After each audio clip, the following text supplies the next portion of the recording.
مرحبتين بكم في مطبخ فتافيت فادية من جديد، ونبي نقدم لكم اليوم الحاجة اللي نحن متعودين عليها في كل أفراحنا في كل مناسباتنا، إذا كانت المناسبة صغيرة أو كبيرة، وهو الكعك الليبي، وبالطريقة الناجحة اللي فيها ملاحظة مهمة تخلي الكعك ينجح معاكي. هنا أنا درت كبايتين سكر، طبعا بأي كباية ممكن تعايري، مش ضروري كباية كبيرة أو صغيرة، هي نفس الكباية اللي تبي تديريها معيار هي امشي عليها، كاس كباية أي حاجة ممكن تمشي عليها. فتوا هنحط كبايتين سكر، ونفس الكباية ندير عليها مية، هندير كبايتين مية عليها، وهنقعد نذوب فيها مظبوط مظبوط مظبوط، لأن لازم السكر يذوب تماما. هياخد معايا وقت، ولكن لازم في أول ملاحظة في الكعك الليبي إن السكر يذوب تماما تماما تماما. فهنقعد نذوبه في السكر بالطريقة هذه حتى يذوب تماما جدا. وبعدين نجيبوا نوع زيت يكون زيت كويس، ما يكونش أي نوع زيت بصراحة. يعني كل ما يكون الزيت نوعيته كويس، ذرة، عباد الشمس، حاجة كويسة، يكون الكعك طعمته أحلى. وقدم لكم ملاحظة، أنا هنا ما حطيتش المقادير لأن ما فيش مقادير، الكعك الليبي سهل جدا.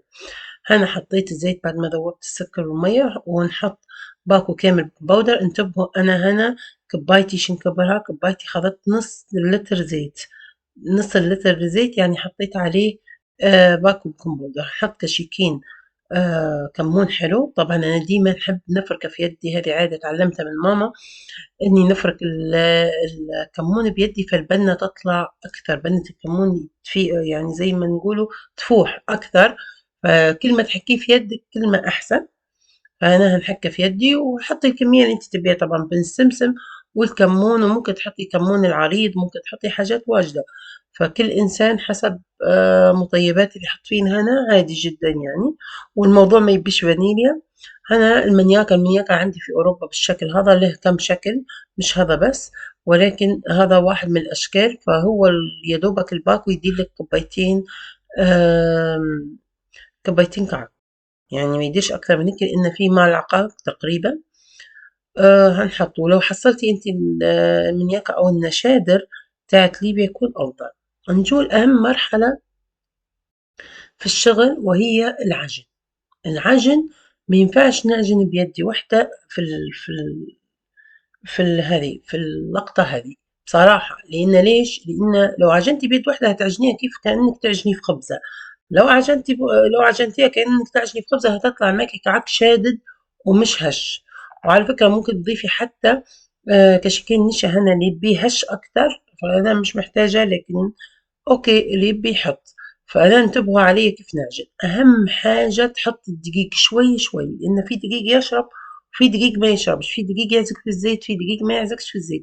فأنا انتبهوني هنا نحط في الدقيق شوي شوي ونعجن، ما نحطش كله كمية واحدة. نقدر نحط كمية كبيرة مرة واحدة، لكن أنا هنا نحط شوي شوي. أمتى تعرفين إنك تفك دقيق؟ لما تفك العجينة من يدك. أنا هنا ما فيش حد يساعد فيا طبعا يحط لي دقيق، ولكن حط بروحي، لكن انت يا ريت تحصلي حد يساعدك عشان الدقيق في اللحظة هذه.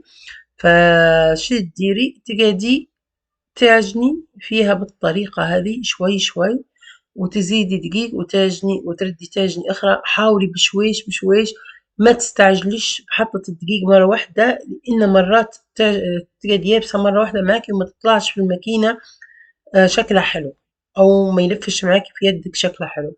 فهنا ريتو كيف نعجن بداية اتنين، نعجن كأني نقطع تقطيع، كأني نقطع فيها، يعني الدقيق نخشش فيه بالتقطيع، مش نخشش فيه بالعجن، بالتقطيع. ونجيب اللي فوق تحت واللي تحت فوق شوي شوي بالطريقة هذه. هذه الملاحظة المهمة جدا جدا جدا في الكعك، إنك لازم تعجني بالطريقة هذه. لين تحسيه فك من إيدك، خلاص فك من إيدك، يبقى الدقيق هيك اكتفاء، ما يبيش دقيق.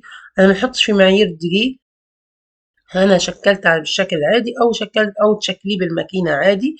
أنا ما نحطش للمتابعين كلهم نقول لكم، أنا ما نحطش في الدقيق معيار. ليش؟ لأن الدقيق أنواع. نحطوه هنا جهزناه، نحطوه في حرارة كوشة تكون 190 180 من فوق وتحت، ونطيبوه. وهيك بعد ما طلع كعك كان هذا لونه. لما حطيناه في الدرج الوطاني طبعا مش في النص. وأي سؤال ممكن تكتبولي في التعليق ونقولها ونجاوبكم. لكن الملحوظة المهمة جدا جدا في الكعك الليبي هي طريقة عجنه، لأني يعني يجيني أسئلة واجد إن الكعك ما ينجحش معاهم، ونلاقي إن سبب السبب اللي ما ينجحش في الكعك هو طريقة العجن. طريقة العجن تابعوها كويس كويس، وهي تطلع معاكم نتيجة كويسة. وبالنسبة للدقيق زي ما قلت تقعدي تعجني فيه إيدك تفك من العجينة، هذين أهم ملاحظتين في الكعك. وأهم حاجة إنه يكون ميزان السكر والمية والزيت كيف بعضها، ما فيش حاجة زيادة عن حاجة بملي. وشكرا وبارك الله فيكم، ونتمنى إني أكون أفدتكم.